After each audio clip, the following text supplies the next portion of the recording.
Senhor presidente, senhoras e senhores senadores, a Fundação Getúlio Vargas divulgou nessa semana uma pesquisa que avalia o grau de satisfação dos brasileiros com os serviços públicos oferecidos em 6 regiões metropolitanas.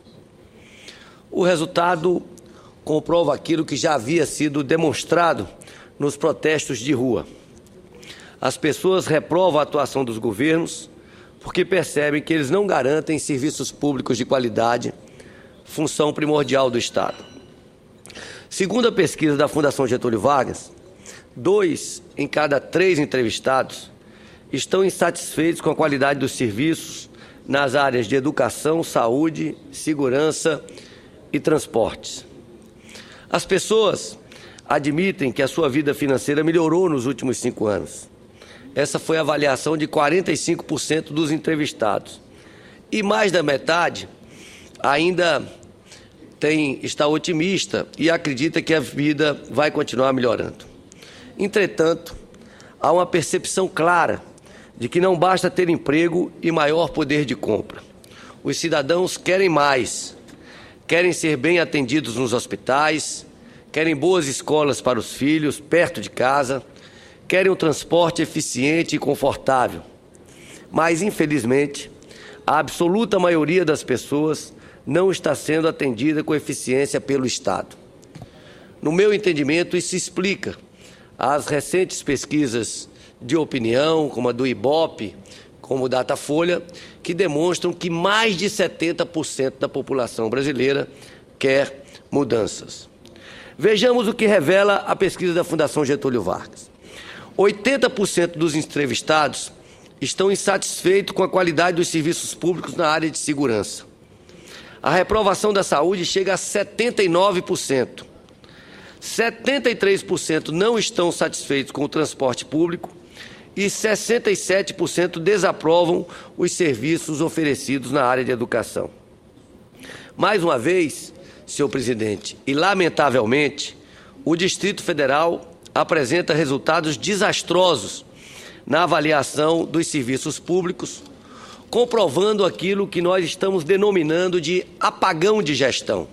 Nós estamos vivendo, senador Álvaro Dias, no Distrito Federal, um verdadeiro apagão de gestão.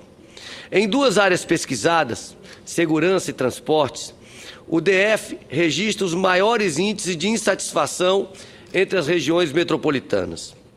Não é para menos. Todos os indicadores mostram que o povo tem razão ao avaliar de forma tão negativa os serviços disponíveis na capital do país. Na saúde, o Distrito Federal ocupa a 20ª posição entre as 27 unidades da Federação. Esse desempenho pífio é informado pelo Índice de Desenvolvimento do SUS, o IDSUS, medido pelo Ministério da Saúde. É importante registrar que nós temos no Distrito Federal um governador médico que disse ao longo da campanha que iria ele ser o secretário de saúde e resolver os problemas da saúde em 6 meses. O governador Agnello deixará o governo com apenas, senador Cristóvão, 27% da população do Distrito Federal atendido pelo Saúde da Família, ou seja, atendido pela rede de atenção básica. O governador que se comprometeu, o governador médico, repito, que se comprometeu a resolver o problema da saúde em 6 meses, vai deixar o Distrito Federal com apenas 27% da população do Distrito Federal atendida pelo Saúde da Família. Vossa Excelência sabe o que isso significa, porque foi no governo de Vossa Excelência que se iniciou o Saúde da Família. E naquela ocasião, nós ainda tínhamos uma saúde pública de boa qualidade no Distrito Federal. O Distrito Federal hoje está em 20º lugar, segundo o Ministério da Saúde, na qualidade do atendimento à saúde, ou seja, só está melhor do que 7 unidades da federação do país. Na área da educação, existem problemas graves que deixam as crianças fora da escola. Atualmente, apenas 15% das crianças entre 0 e 3 anos têm vagas em creche do Distrito Federal. A meta do Programa Nacional de Educação é atender 50% das crianças na educação infantil em um prazo de 10 anos. No Distrito Federal, senador Cristóvão, hoje, no Distrito Federal, existem 110 mil crianças, senador Delcídio, de 0 a 5 anos, fora das creches ou da educação infantil, da pré-escola. 110 mil crianças no Distrito Federal não estão nem em creche, nem matriculadas na pré-escola. A segurança pública também nunca esteve tão ruim no Distrito Federal. De acordo com os dados do Ministério da Saúde e da Secretaria de Direitos Humanos do Governo Federal, em 2011 o DF ocupava o 7º lugar no ranking de homicídios, o 3º em homicídio de mulheres jovens e o 1º em ocorrências policiais relacionadas à homofobia. Em janeiro deste ano, foram registrados 68 assassinatos no Distrito Federal, um aumento de 38,7% em relação a janeiro de 2013. Quando o assunto é mobilidade, a população do Distrito Federal é a mais insatisfeita do país, segundo a pesquisa da Fundação Getúlio Vargas. Dos 10% mais pobres no Distrito Federal, gastam 75% a mais de tempo que os 10% mais ricos para se deslocarem. Importante registrar que o governo do Distrito Federal fez uma propaganda imensa, gastou milhões de reais anunciando a troca da frota de ônibus, a renovação da frota, mas não aumentou essa frota, o que faz com que os ônibus continuem lotados, que as pessoas demorem muito nas paradas esperando ônibus e, em função da superlotação dos ônibus, os ônibus novos já estão quebrando. Para mudar esse cenário e melhorar a oferta de serviços, precisamos, como ponto de partida, fazer uma ampla reforma da administração pública. Defendemos a profissionalização da gestão, com a seleção, a promoção e a avaliação dos quadros públicos baseados no mérito. Servidores capacitados são a âncora da administração pública e atores fundamentais na consolidação de uma burocracia orientada para resultados. Devemos estabelecer critérios precisos para avaliar todas as ações de governo, garantindo que elas respondam às necessidades da população, com a utilização responsável dos recursos do Estado. Ouço com satisfação a parte do senador Cristóvão Buarque. Senador Hollenberg, eu fico satisfeito de o senhor esteja trazendo esse assunto. Na verdade, dois assuntos. Um é o Distrito Federal especificamente. É triste ver que o governo que aí está não tenha percebido que a solução da saúde não está apenas, nem sobretudo, em mais hospitais que atendam os doentes que chegam, mas em um sistema preventivo que reduza o número de doentes que precisam ir para os hospitais. E não foi falta de experiência. Como o senhor mesmo lembrou, o Distrito Federal teve um governo que colocou o que a gente chamava saúde em casa, que é o saúde da família, em que atendia 1 milhão de pessoas, dos 2 milhões da época, que naquela época era praticamente todos que precisavam. Os outros tinham algum sistema de saúde privado, alguma forma de atendimento. As pessoas não precisavam ir ao médico, o médico ia nas casas, porque o médico era local. Acontece que aquilo não permitia inaugurações, não permitia festas, porque você não inaugura uma casinha onde põe um médico e 2 enfermeiros. E o governo atual é um governo do marketing. E para o marketing, a estética é mais importante do que a ética. A ética é colocar atendimento médico aos doentes. A estética é fazer um prédio bonito que você inaugura e põe na televisão. Esse é um governo de publicidade. E vem mostrando agora UPAs. Quando se vai lá, e eu mandei gente olhar, não tem pediatra, não tem médico. É apenas o prédio que aparece na televisão.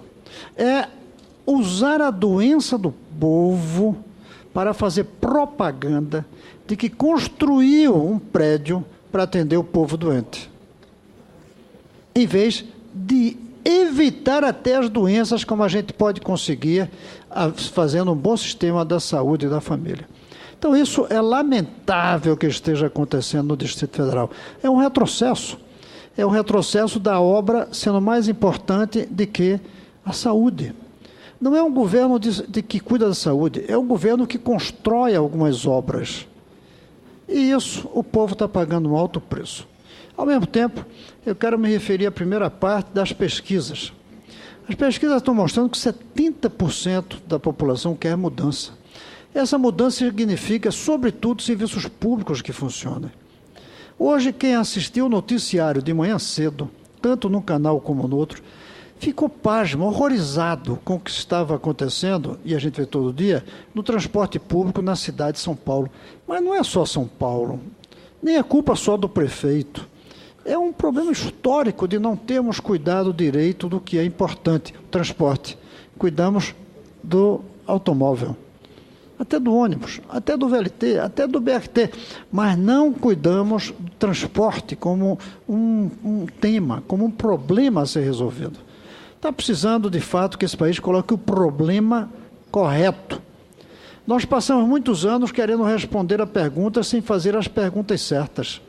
A pergunta certa não é como fazer um viaduto, é como fazer com que as pessoas se desloquem rapidamente de casa para o trabalho ou para o seu lazer. A pergunta não é como se constrói uma UPA, um hospital. A pergunta é como se faz para que as pessoas tenham saúde. E às vezes não é nem preciso isso. Está precisando de a gente mudar as perguntas que os dirigentes desse país fazem na hora de tomar suas decisões. E o Distrito Federal, mais do que isso, está precisando de mudança de atitude do governo, está precisando de mudança de prioridades. Caramba, o senhor falou aí da situação da saúde, e gastamos quase 2 bi para fazer um estádio. Com 1/4 disso, a gente resolvia todo o problema de transporte público desse país, dessa cidade.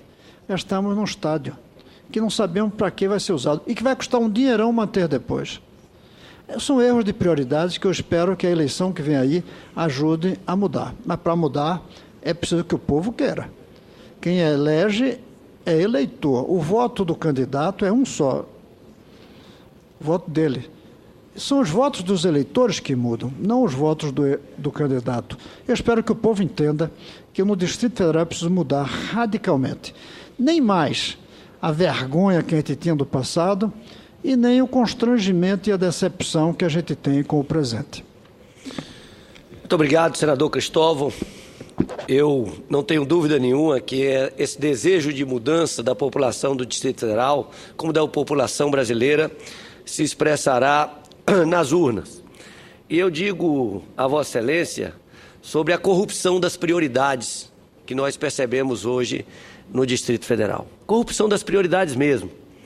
Agora há pouco, o Tribunal de Contas do Distrito Federal, os auditores do Tribunal de Contas do Distrito Federal, apontam um superfaturamento de 431 milhões de reais nesse estádio bilionário. 431 milhões de reais de superfaturamento. Esse é o preço da corrupção. Agora veja, senador Cristóvão, pelos dados do Ministério da Educação, só com o dinheiro da corrupção do estádio, daria para construir 172 escolas com creches e educação pré-escolar, educação infantil.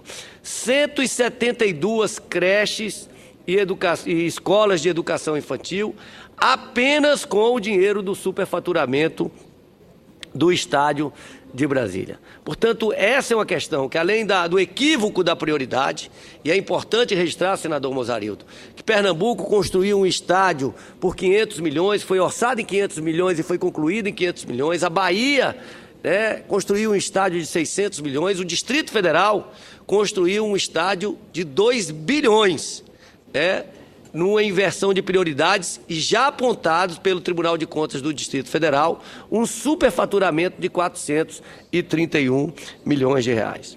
Mas eu dizia da máquina pública, da necessidade de capacitar a máquina pública, porque servidores capacitados são a âncora da administração pública e atores fundamentais na consolidação de uma burocracia orientada para resultados. Devemos estabelecer critérios precisos para avaliar todas as ações de governo, garantindo que elas respondam às necessidades da população com a utilização responsável dos recursos do Estado.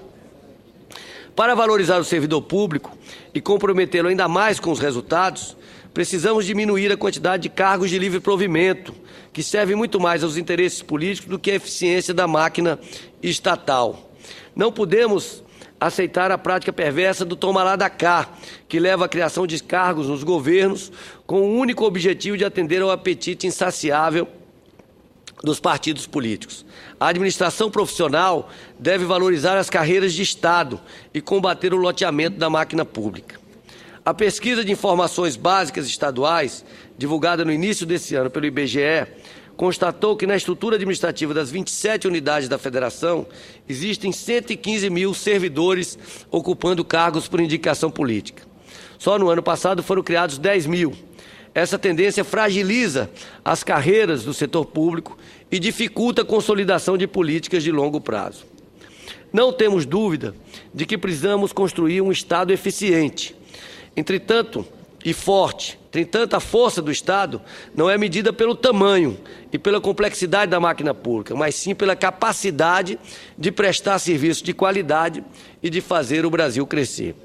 Precisamos de um Estado que não despreze os direitos do cidadão e que tenha foco no impacto das políticas públicas.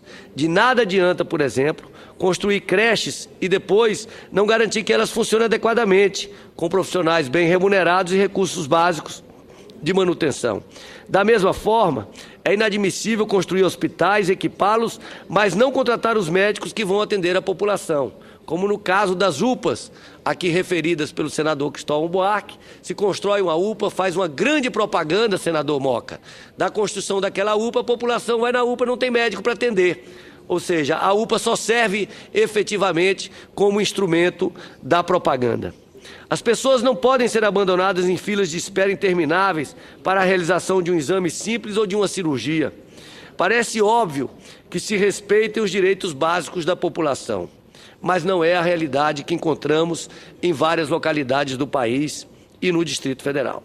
Uma análise breve das informações coletadas pela última pesquisa nacional por amostra de domicílios, a PNAD, comprova o quanto precisamos avançar na oferta de serviços de qualidade para a população. A pesquisa mostra, por exemplo, que mais da metade das residências do país ainda não tem coleta de esgoto. Segundo o nosso imaginário popular, o saneamento é negligenciado por exigir obras que não são visíveis e que, portanto, não renderiam votos.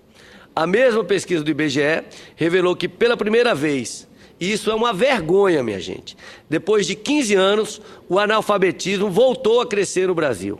Entre 2011 e 2012, aumentamos em 300 mil pessoas o número de analfabetos no país. Uma estatística vergonhosa que nos coloca distante das metas estabelecidas para a erradicação do analfabetismo. Essa mancha a presidente Dilma vai carregar. A presidente Dilma deixará o governo com a marca de quem não foi apenas capaz de reduzir o analfabetismo, mas que em pleno século XXI, no seu governo, nós tivemos um aumento de 300 mil analfabetos no Brasil. Esse é um dado vergonhoso para o Brasil, mas ele é especialmente vergonhoso para a presidente da República. Precisamos desenvolver políticas públicas estruturadas que expressem um compromisso com resultados concretos e mensuráveis. O modelo de Estado que propomos busca permanentemente a qualidade dos serviços na área nas áreas de saúde, de educação, segurança pública e infraestrutura. Quando tem suas necessidades atendidas, o cidadão percebe que o Estado é justo e igualitário.